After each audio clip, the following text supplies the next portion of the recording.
बिस्मिल्लाहिर्रहमानिर्रहीम। अस्सलाम वालेकुम। मैं बहुत गरीब थी और बदसूरत भी। कोई मुझसे शादी नहीं करना चाहता था। फिर एक बहुत हसीन लड़के का रिश्ता मेरे लिए आ गया और शर्त ये थी कि 2 दिन में शादी करके लड़के ने बैरून मुल्क जाना है। मेरी शादी हो गई। शौहर मुझे अपने साथ बैरून मुल्क ले गए। वहाँ जाकर मुझ पर कयामत टूट पड़ी जब मुझे पता चला कि मेरा शौहर तो इस माशरे में गरीब होना एक बहुत बड़ी आजमाइश है और उस पर यह सितम कि हुस्न से भी हाथ खाली हों। मैंने बहुत सी गरीब लड़कियों का हुस्न की वजह से नसीब बदलते देखा था। झोपड़ी से उठकर महलों की रानी बनते भी देखा था, लेकिन मैं तो नसीबों की जदी थी। 2 कमरों का छोटा सा क्वार्टर मेरे अब्बा को गवर्नमेंट के इदारे की मामूली नौकरी के एवज मिला था, जहां मुझ समेत मेरे 4 बहन भाई और भी थे। मैं आईने के सामने बैठी अपनी सांवली रंगत और भद्दे से नकोश के साथ ये सोच रही थी कि मेरी शक्ल और सूरत मामूली सी लड़की से भी कम तरसी है, और उस पर सितम ये कि मेरे चेहरे पर चीचक के दागों ने मुझे और भी बदनुमा बना दिया था। मुझे कोई नजर भरकर नहीं देखता था। शादी तो बहुत दूर की बात थी। मैंने हसरत भरी गहरी ठंडी आंख की और आईने के सामने उठकर चली गई। मेरे वालिद की बहुत कलील सी तनख्वाह थी, जिससे 2 वक्त पेट भरकर बड़ी मुश्किल से रोटी पूरी होती थी। तालीम के बारे में हम सोच भी नहीं सकते थे, वरना चलो शायद तालीम ही मेरा ऐब मुझसे छुपा लेती। अक्सर शक्ल सूरत आम हो तो ढेर सारा जहेज लड़कियों के घर बसाने के लिए मामन साबित होता है, लेकिन यहाँ तो यह उम्मीद भी नहीं थी, क्योंकि मेरे वालिद बामुश्किल हमारा पेट ही भर पाते थे। मैं 18 साल की हुई तो अम्मा ने मेरे लिए रिश्ते तलाश करना शुरू कर दिए। अम्मा कहती थीं, शक्लो सूरत तो तेरे पास है ही नहीं, शायद तेरी कम उम्री पर ही कोई तुझे ब्याने आ जाए। लेकिन मेरी किस्मत ने मेरा यहाँ भी साथ नहीं दिया था। मेरे रिश्ते आते और मुझे देखकर नाक मुंह चढ़ाते हुए वापस चले जाते। एक बार मेरे लिए एक लंगड़े लड़के का रिश्ता आ गया। मुझे मालूम हुआ कि मेरे लिए एक अपाहज का रिश्ता आया है, तो मैंने अम्मा से साफ इनकार कर दिया कि मैं कोई लूली लंगड़ी नहीं हूँ जो किसी अपाहज से शादी कर लूं। मेरी माँ ने मुझे खा जाने वाली नजरों से देखा था। कहने लगी, कमबख्त शक्ल तो देख आईने में, जवाब मिल जाएगा तुझे। मेरी माँ मुझे हमेशा ऐसे ही ताने देती थी। मैं रोने लगी थी। मैं शायद इतनी भी बदसूरत नहीं थी जितनी अपनी माँ को लगने लगी थी, या शायद वो भी मुझे माशरे की नजर से ही देखती थी। हालांकि मैंने तो सुना था कि औलाद जैसी भी हो माँ को हमेशा प्यारी ही लगती है, लेकिन नहीं, अपनी माँ को मैं हमेशा ही चुपती रहती थी। हालांकि सारे घर के काम काज की जिम्मेदारी मैंने अपने सर उठा रखी थी। उस पर मेरी माँ की घूरती नजरें मुझी पर रहती थी। मैं तैयार होकर शाम को उन लोगों के सामने खासी संजीदगी से बैठी रही। लड़का भी साथ ही आया था। एक टांग से माजूर था, लेकिन शक्ल सूरत का भला था। मुझे देखकर उसके चेहरे पर नागवारी के आसार उभरे थे।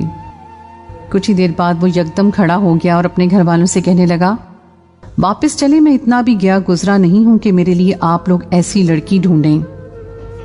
वो यूं बोला जैसे मैं कोई बदसूरत सी लड़की हूं। मुझे अपनी अहानत बहुत बुरी लगी थी। अगर उस शख्स को मैं नहीं पसंद थी तो कम से कम जलील तो ना करता। जैसे ही वो गए मैं भी कमरे में चली गई। उस दिन मैं बहुत रोई थी। मेरा दिल अपनी बदकिस्मती पर धाड़े मार मार कर रो रहा था। एक अपाहज शख्स ने भी मुझे उतनी बुरी तरह ही जलील कर दिया था। मैं किसी के भी काबिल नहीं थी। अम्मी अब मुझे बहुत बुरा समझने लगी थी। कहती, मुझे तो लगता है तुम्हें ब्याहने के लिए मुझे किसी फकीर की मिन्नत करनी पड़ेगी। चल, किस्मत में गुर्बत तो हमारी वजह से लाई है, कम से कम शक्ल तो अच्छी ले आती ताकि तुझे किसी जगह तो ब्याह सकती। अब बैठी रहना हमारे सीने पर मूंग दलने को। ये सुनकर मेरा जी चाहता जमीन फटे और मैं अंदर समा जाऊं, या मुझे कोई बीमारी ही लग जाए और मैं मर जाऊं। मेरे बाकी के बहन भाई फिर मुझसे कई गुना बेहतर थे। मुझे लगता था मेरी सारी जिंदगी अपने बाप की दहलीज पर ही गुजर जाएगी और मेरी माँ मुझे ताने दे देकर मार देगी। मैं बहुत दिल बर्दाश्ता हो चुकी थी। मेरे दिल से ये दुआ निकली कि काश मेरा कहीं दूर से रिश्ता आ जाए कि मैं दोबारा अपने घर वालों की शक्ल तक ना देखूं, जिन्हें मैं बहुत बुरी लगती हूं। वो जैसा होगा मैं शादी कर लूंगी, लेकिन अपनी अम्मा जी की बातें मुझसे नहीं सही जाती। लेकिन मेरे साथ वही हुआ जो किसी मुआजिज़े से कम नहीं था। मेरे रिश्ते के लिए अम्मी ने एक मोहल्ले की औरत को कह रखा था, लेकिन वो जो भी रिश्ता अब तक मेरे लिए लाई थी, सभी ने मुझे देखकर इनकार कर दिया था। हालांकि वो रिश्ते बस मुनासिब घर के ही थे। कोई बस कंडक्टर था, तो कोई फ्रूट बेचता था, कोई मोची था। लेकिन इस बार जो रिश्ता वो लेकर आई थी, वो सुनकर मेरी माँ कुछ देर तो आंखें झपकना भूल गई। कहने लगी, क्या सच में उन्होंने शानू की फोटो देखी है और ये कहा है कि उन्हें लड़की पसंद है? मेरी माँ को तो अपने कानों पर यकीन नहीं आ रहा था। यकीन करना तो मेरे लिए भी मुश्किल हो रहा था, क्योंकि उस औरत के मुताबिक लोग बहुत अमीर थे, बैरूने मुल्क में मुकीम थे। अम्मा पर तो शादी मर्द की कैफियत तारी हो चुकी थी। कहने लगी, तू मेरी शानू की फोटो दिखाई है ना तूने? वो रिश्ते वाली कहने लगी, हाँ हाँ, शानू को ही पसंद किया है उन्होंने। मुझे अपनी बदलती किस्मत पर यकीन नहीं आ रहा था कि यूं भी किस्मत चमक सकती है। हम शायद मौजज़ात पर कुछ ज्यादा ही यकीन रखते हैं, इतना कि कभी कभी अपने हालात से तंग आकर हकीकत से चश्मपोशी कर लेते हैं। जिस दिन उन लोगों ने मुझे देखने आना था, मैं बेहद नर्वस थी। चेहरे पर मैंने कुछ भी नहीं लगाया था, बल्कि सादी ही रखा था कि वो मुझे अब मेरे असल रूप में देख लें, कि ये ना हो मेरी तस्वीर पर लगाया गया फिल्टर उन्हें धोखे में रखे। न जाने क्यों मेरा दिल जोर जोर से धड़क रहा था। मुझे लग रहा था वो लड़का भी मुझे उस अपाहज की तरह जलील करके चला जाएगा। मैं जब कमरे में आकर बैठी तो मेरी नजर सामने बैठे नौजवान पर पड़ी थी। वो फल्ला, वो तो बहुत हैंडसम सा लड़का था। रंगत भी गोरी थी, सब्ज रंग की आंखें थी, बिल्कुल अंग्रेज लग रहा था। उसकी उर्दू बाकमाल थी। अमीर भी बहुत था। बस एक पल ही हमारी नजरों का तसादुम हुआ था। मेरा दिल यूं था कि सीना शगाफ करके बाहर आ जाएगा। मेरी तवक्को से बढ़कर अमीर और खूबसूरत फैमिली थी। उसकी माँ भी ऐसी ही थी। मुझे लगा अभी वो लोग उठकर खड़े हो जाएंगे और मुझे चार ऐब निकाल कर इनकार करके चले जाएंगे। जब गए गुजरे लड़कों ने मुझे अपनाने से इनकार कर दिया था, तो ये तो उनसे बहुत दर्जे बेहतर था। मेरा दिल चाहा कि उठकर कमरे से बाहर निकल जाऊं, क्योंकि मुझे मालूम था कि 100% इनकार ही होगा। वो लड़का मुझ पर फिटकार डालते हुए मेरे घर से निकल जाएगा और मैं रिश्ते के नाम पर मजीद तजलील बर्दाश्त नहीं कर सकती थी। लेकिन उस नौजवान की नजरें मुझ पर जमी हुई थी। उसकी आंखों की तपिश ने मुझे मजीद गड़बड़ा के रख दिया था। मुझे हैरत का झटका उस वक्त लगा जब उस नौजवान ने अपने पास बैठी अपनी वालदा से यह कहा कि मॉम, मुझे लड़की पसंद है, आप इसे मंगनी की अंगूठी पहना दें। मेरा दिल ये सुनकर धड़कना भूल गया था कि मैं उसे पसंद हूं। मैं, शानो अनवर, एक गरीब सी लड़की सांवली रंगत और भद्दे से नैन नक्श वाली सामने बैठे नौजवान की तरफ बरजस्ता मेरी नजर उठी थी। वो मुझे देखकर मुस्कुरा रहा था। मुझे उसकी अकल पर शुबा होने लगा। मुझे लगा ये शख्स जरूर ज़हनी तौर पर ठीक नहीं होगा, इसीलिए उसे मैं पसंद आ गई हूं। उसकी माँ को भी एतराज नहीं है। ये बात मेरे लिए हैरान कुन थी। मेरी माँ की तो खुशी के मारे पाँछें खिल गई थी। वो लोग बैरूने मुल्क में रिहाइश पजीर थे और यहाँ सिर्फ बेटे की शादी करने आए थे। शादी के फौरन बाद वो बहू को भी अपने साथ बैरूने मुल्क ले जाना चाहते थे। मुझे लगा ये सब कोई ख्वाब है। अभी मैं नींद से जाग जाऊंगी तो ये हसीन ख्वाब चिकना चूर हो जाएगा, क्योंकि ना मैं परी पैकर हुस्न की मालिक थी, ना ही मेरे पास आला तालीम की डिग्री थी, ना ही दौलत का कोई ऐसा लेबल के सामने वाले रिश्ते की शायान शान हो। मैं हर खूबी से मुबर्रा थी। मेरी अक्ल हैरान थी कि मैं उन्हें पसंद कैसे आ गई हूं। लेकिन मेरी माँ उसे किस्मत का खेल समझकर फूले नहीं समा रही थी। मेरे हाथ में मेहरान के नाम की अंगूठी सज चुकी थी, जो बहुत कीमती थी। मेरी माँ ने पूरे मोहल्ले में मिठाई बांटी थी और मेरा निकाह चंद दिनों बाद ही मेहरान से हो गया था। उन्होंने जहेज में कुछ नहीं मांगा था। मेरा उरूसी लिबास भी मेरे ससुराल से आया था। मैं बहुत महंगे पाउडर से तैयार हुई थी। खिलाफे तवक्को बहुत खूबसूरत लग रही थी। आज पहली बार मेरी माँ ने मेरी नज़र उतारी थी। मैं आज अपने घर वालों के साथ साथ मोहल्ले वालों के लिए भी खास बन चुकी थी।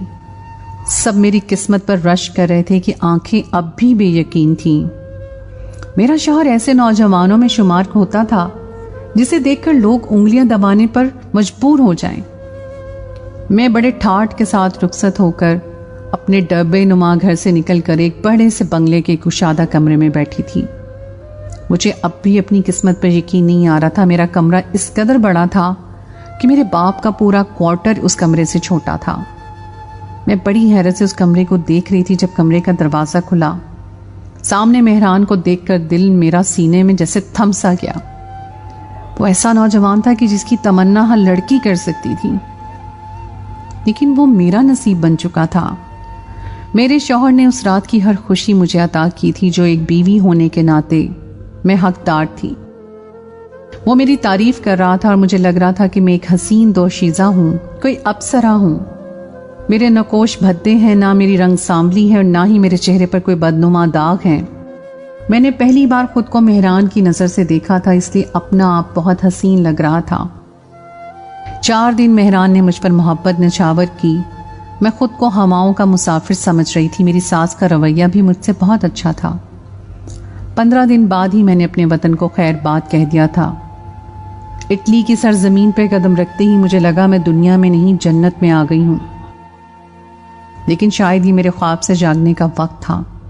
यहां पहुंचकर मेहरान ने अपनी मां से अलविदाई कलमात कहे थे और मेरी सास उससे हाथ मिलाकर यूं पलट गई जैसे वो मेहरान को जानती ही ना हो। वो एक ब्लैक कलर की गाड़ी में बैठकर जा चुकी थी, मुझसे मिली तक नहीं, जैसे मुझसे उसका कोई ताल्लुक ही ना हो।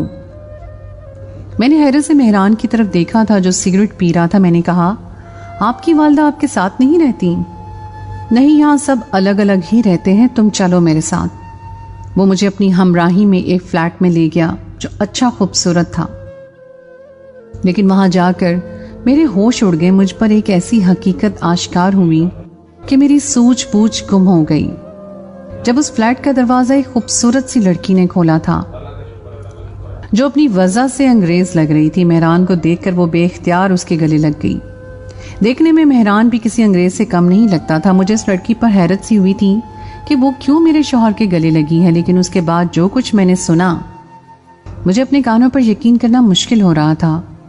वो लड़की मेहरान को माइक कह रही थी, साथ ही साथ अंग्रेजी बहुत रवानगी से बोल रही थी। मेहरान भी उसे गोद में भरे इंग्लिश में ही बात कर रहा था। मेहरान का यकसर बदला रवैया देखकर तो मेरा सर बुरी तरह से चकरा सा गया था। मैं एक गैर मुल्क के एक फ्लैट में खड़ी थी जहां मेरा अपना इस वक्त कोई नहीं था, और वो जो था वो न जाने कौन था। हम कौन सा उसे जानते थे? अगर मैं ये सोचूं कि 20 दिन पहले मैं मेहरान के बारे में क्या जानती थी, वो कौन है, बाहर इटली में क्या करता है, क्या काम करता है, उसकी जात बरादरी कौन सी है, तो मेरे पास जवाब सिफर था। यकीनन मेरे घर वालों ने कहाँ कोई पूछगछ करवाई होगी। मुझे अपनी माँ की अकल पर अब अफसोस हो रहा था, जिसने मेहरान की चमक धमक देखकर मेरी खुशनसीबी समझकर मुझे उसके साथ ब्याह दिया था, और अब मैं जहां थी वहां से पाकिस्तान वापस जाने का सोच भी नहीं सकती थी। मेहरान ने उस अंग्रेज लड़की को सोफे पर लिटाया, फिर मुझे पलट कर देखा, कहने लगा, ये मेरी पहली बीवी है। मैं बेहिस्सा हरकत वहीं खड़ी रही। वो कैसे बेबाकी से इस बात का इजहार कर रहा था? अगर उसकी पहले से कोई बीवी थी तो मुझसे शादी क्यों की थी? फिर वो मुस्कुराते हुए मेरे पास आया, कहने लगा, बस सामने कमरे में चली जाओ, ये कमरा आज के बाद तुम्हारे इस्तेमाल में रहेगा। मैंने उसे ताज्जुब से देखा और कहा, आपने मुझे धोखा दिया है? मेरी आंखों में जमाशुदा पानी देखने लगा तो तमस्खराना हंसने लगा, कहने लगा, चिल करो बेबी, रो क्यों रही हो? चाम बहुत अच्छी लड़की है, तुमसे जेलस नहीं होगी। जब मेरी पहली बीवी को एतराज नहीं है तो तुम क्यों परेशान हो? बस चाम की हर बात मान लिया करना, वो तुम्हें कुछ नहीं कहेगी। वो बड़े इस्तेहज़ाई अंदाज से मेरे करीब आकर मेरे बालों की लट को पीछे करके मेरे बहते आंसुओं को अपनी उंगली से साफ करते हुए बोला। मुझे इस वक्त उससे नफरत सी महसूस हो रही थी। मैंने उसका हाथ झटक दिया। एक फितरी सी बात थी, उसने मुझे धोखा दिया था, लेकिन मुझे नहीं पता था कि मेरे इस रद्दे अमल पर वो शख्स बिफर जाएगा। उसने मेरे बाल बड़ी जोर से पकड़े कि मैं कर्राह कर रह गई। वो गुस्से से कहने लगा कि मुझे बदतमीज लड़कियां बिल्कुल अच्छी नहीं लगती, उनके साथ मैं बहुत बुरा पेश आता हूं, इसलिए आइंदा इस बात का ख्याल रखना। वो जिस तरह से गर्रा कर बोल रहा था, मैं डर सी गई थी। उसने झटके से मेरे बाल छोड़े थे। सामने सोफे पर बैठी उसकी पहली बीवी मुझे देखकर हंस रही थी। मैं रोते हुए कमरे में चली गई। पहले तो मैं अपनी किस्मत पर बहुत रोई थी, बस चंद दिन की खुशनसीबी मेरे नसीब में लिखी गई थी। मैं अब चुप रहने लगी थी। मेहरान की पहली बीवी का रवैया मेरे साथ लिया दिया था। बस वो मुझे काम जो कहती मैं कर देती। उसे उर्दू नहीं आती थी और मुझे अंग्रेजी, इसलिए वो मुझे इशारे से ही समझाती थी। सुबह वो मुझे खाने बनाने के लिए चीजें देकर खुद भी घर से बाहर चली जाती। मेहरान भी घर पर नहीं होता था। एक बार मैंने सोचा कि मैं घर से भाग जाती हूँ। उसके लिए शाम के जाने के बाद मैंने बाहर जाने के लिए जब दरवाज़ा खोलना चाहा तो वो लॉक था। मैं मायूस सी हो गई थी। फिर मैं खिड़कियों से बाहर झांक कर देखा तो वहां से बाहर निकलना भी एक मुश्किल अमर था, क्योंकि वो बहुत ऊंची इमारत थी। मैं किसी खूबसूरत कैद खाने में कैद हो चुकी थी, गैर मुइना मुद्दत के लिए। मेहरान उसके बाद मेरे पास नहीं आया था। वो दोनों आपस में नाजेबा हरकतें मेरे सामने ही कर जाते थे, जिसे देखकर मैं शर्म से नजरें झुका लेती थी। मुझे अपना आप एक बेवकत सा लगने लगा था। कभी कभी मैं ये भी सोचती कि मेहरान का मुझसे शादी करने का मकसद क्या था। उसकी पहली बीवी बहुत खूबसूरत और पढ़ी लिखी थी, 100 खूबियों की मालिक थी। वो उसके साथ खुश भी था। मैं उसके घर में एक फालतू सामान की तरह थी, जैसे मैं एक कुक का काम सर अंजाम दे रही थी। शायद उसे मुस्तकिल एक मुलाजमा की जरूरत थी, इसलिए उसने मुझसे शादी की होगी, ताकि मुफ्त में उसे एक नौकरानी चाहिए थी जो मेरी सूरत में उसे मिल गई थी। मैं मेहरान से बातचीत बिल्कुल नहीं करती थी। उसे देखकर अपने कमरे में चली गई। लेकिन एक दिन मुझ पर एक ऐसा राज फाश हुआ कि मेरे रोंगटे खड़े हो गए। मेहरान की बीवी उसे माइक माइक कहकर पुकारती थी। मुझे लगा शायद मेहरान नाम से चाम एक बुत मत थी। घर में भी उसने लाउंज के कोने में बुत रखा हुआ था। एक दिन मैंने मेहरान को भी उस बुत के सामने वही सब अमल करते देखा जो चाम करती थी। तो ये देखकर मेरा सर चकरा कर रह गया। मैंने मेहरान के पास आकर कहा कि तुम कौन हो? अगर तुम मुसलमान हो तो इस बुत के सामने क्यों खड़े हो? मेरी बात सुनकर भी उसके चेहरे का इत्मीनान वैसे ही कायम रहा। कहने लगा, मैं मेहरान नहीं, माइक हूं, एक गैर मुस्लिम। ये अल्फाज थे मेरे लिए या एक नई आजमाइश? मैंने अब तक जिस शख्स के साथ वक्त गुजारा था वो शख्स एक गैर मुस्लिम था। ये बात सुनकर तो मैं काबू से बाहर हो गई। मैंने कहा कि मुझे वापस पाकिस्तान भेज दे, मैं किसी रिश्ते को निभाना नहीं चाहती। लेकिन मेरा रोना धोना मेरा काम नहीं आया। उसने मुझे कमरे में बंद कर दिया। कहने लगा, भूल जाओ कि तुम वापस जा सकती हो। उसके बाद उन दोनों की बात मानने से मैंने इनकार कर दिया तो चाम मुझे नशे के इंजेक्शन लगाने लगी, जिसके लगते ही मुझे कई कई घंटे होश नहीं रहती थी। और जब मैं उठती तो मुझे अपनी हालत देखकर रोना आने लगता। शायद मेरे साथ कुछ गलत किया जा रहा था, क्योंकि मेरे वजूद दर्द से चूर होता था। मेरा हुलिया गैर सा होता था। वो दोनों मियाँ बीवी शायद मुझे नशे में जिस्म फरोशी का काम करवा रहे थे। लेकिन बाद में जो कुछ मेरे साथ किया गया मैं सोच भी नहीं सकती थी। एक बार मैंने चाम से कहा, मुझे नशे का इंजेक्शन नहीं लगवाना, लेकिन उसने ज़बरदस्ती मुझे ऐसा इंजेक्शन लगा दिया कि मैं फौरन गिर पड़ी। मुझे अपनी होश नहीं थी, लेकिन जब मैं होश में आई तो घर के बजाय हॉस्पिटल में थी। मुझे अपने वजूद में नकाहत से महसूस हो रही थी। मेरे दाएं जाने पेट में दर्द सा हो रहा था। जब मैं वहां अपने हाथ रखा तो मेरे होश ही उड़ गए। मेरी दाएं जाने पट्टियां बंधी हुई थी। मेरी किडनी निकाल दी गई थी। मेहरान एक पाकिस्तानी ईसाई था जिसका असल नाम माइक था, जो इसी मकसद से पाकिस्तान आता था, खुद को मुसलमान जाहिर करके गरीब लड़कियों से शादी करके उसे बैरून मुल्क ले आता था। चाम उसकी बीवी एक डॉक्टर थी और किडनी सर्जन भी थी, जो उन लड़कियों को बेहोश करके सारे टेस्ट लेती थी और फिर उनका गुर्दा निकालकर उसे फरोख्त करती थी। उसके बाद उनसे जिस्म फरोशी या स्मगलिंग का काम भी लिया जाता था। मेरे साथ भी वो यही करते थे। 2 से 3 माह बाद जब मैं कुछ बेहतर हुई तो उन्होंने मुझे कॉल गर्ल का नाम लेना शुरू कर दिया। मेरे इख्तलाफ की सूरत में वो मुझे बहुत मारते थे। मैं रोती थी, तड़पती थी। अब मैं बीमार भी रहने लगी थी। मुझे अपने घर वाले याद आने लगते थे कि उन्हें तो खबर तक नहीं थी कि मेरे साथ क्या बर्ताव किया जा रहा है। एक बार मुझे जिस होटल के कमरे में भेजा गया वो नौजवान एक पाकिस्तानी था। मैंने अरसे बाद अपने ही मुल्क के किसी बाशिंदे को देखा था। मुझे वो शख्स अपना अपना सा लगने लगा। पहले मेरा दिल चाहा कि उससे बात करूं कि वो मेरी मदद करे या मेरे घर वालों तक ये पैगाम पहुंचा दे कि मेरे साथ कैसा सलूक किया जा रहा है। लेकिन फिर मैं ये सोचने लगी कि वो क्यों मेरी मदद करेगा। हो सकता है वो माइक से मेरी शिकायत ही ना लगा दे, फिर मैं क्या करूंगी। वो शख्स मुझसे शराब का गिलास बनाने के लिए कहने लगा। मैंने उसे शराब बनाकर दे दी। मुझसे कुछ देर इधर उधर की बातें करने लगा। फिर मुझे गौर से देखकर बोला, तुम पाकिस्तानी हो? मैंने कहा हाँ। ये सुनकर उसके चेहरे पर तफक्कुर की लकीरें सी उभरी थी। उसके बाद उसने मुझसे कोई सवाल नहीं किया। उसने मुझे छुआ तक नहीं, लेकिन सुबह मुझसे पूछने लगा कि मेरे पेट पर दाएं जानिब जख्म का निशान कैसा है। मैंने कहा कि मेरा गुर्दा बेचा गया है और मुझे यहाँ धोखे से लाया गया है। मैंने अपने अंजाम की परवाह किए बगैर सारी बात उसे बता दी। वो खामोशी से सुनता रहा, बोला कुछ नहीं। मुझे तो उम्मीद थी कि शायद मेरी सारी बात सुनकर वो मेरी कोई मदद करेगा, लेकिन ऐसा कुछ भी नहीं हुआ। कुछ दिन हमारे फ्लैट पर पुलिस आ गई, उसके साथ वो शख्स भी था। पुलिस ने घर की तलाशी ली तो उन्हें बहुत सी गैर इखलाकी वीडियो भी मिली जो मुख्तलिफ लड़कियों की ली गई थी और मेरा बयान भी रिकॉर्ड करवाया गया। माइक और उसकी बीवी को जेल में बंद कर दिया गया था। मुझे वापस पाकिस्तान भेज दिया गया। मेरे माँ बाप मेरी हालत देखकर रोने लगे थे। मैंने शादी के मुतालिक सोचना छोड़ दिया था। मैं ये सोचकर सब्र कर चुकी थी कि खूबसूरत लड़कियों के घर नहीं बस पाते। बहुत सारी लड़कियां ऐसी भी होती हैं जिन्हें छोटी छोटी बातों पर तलाक हो जाया करती हैं। कुछ लड़कियों की शौहर ऐन जवानी में मर जाते हैं, उनका घर बिखर जाता है। हमें लगता है कि शादी हर मसले का हल है, लेकिन जरूरी नहीं है कि हर शादी कामयाब हो। यह माशरा तब तक नहीं सुधर सकता जब तक कि इस्लाम पर अमल ना करे। इस्लाम में लड़की पसंद करने की जो शराइत रखी गई हैं, अगर उनको मद्देनजर रखकर शादी की जाए तो किसी का घर ना टूटे। मैं एक मदरसे से कुरान की तालीम हासिल कर रही हूँ और उसी मदरसे में बच्चियों को पढ़ाने लगी हूँ। मैंने मजीद तालीम हासिल की और आलमा बन गई। जिंदगी सिर्फ शादी या शादी की नाकामी पर खत्म नहीं हो जाती है। तो दोस्तों, ये थी मेरी आज की कहानी। उम्मीद है आपको आज की कहानी पसंद आई होगी।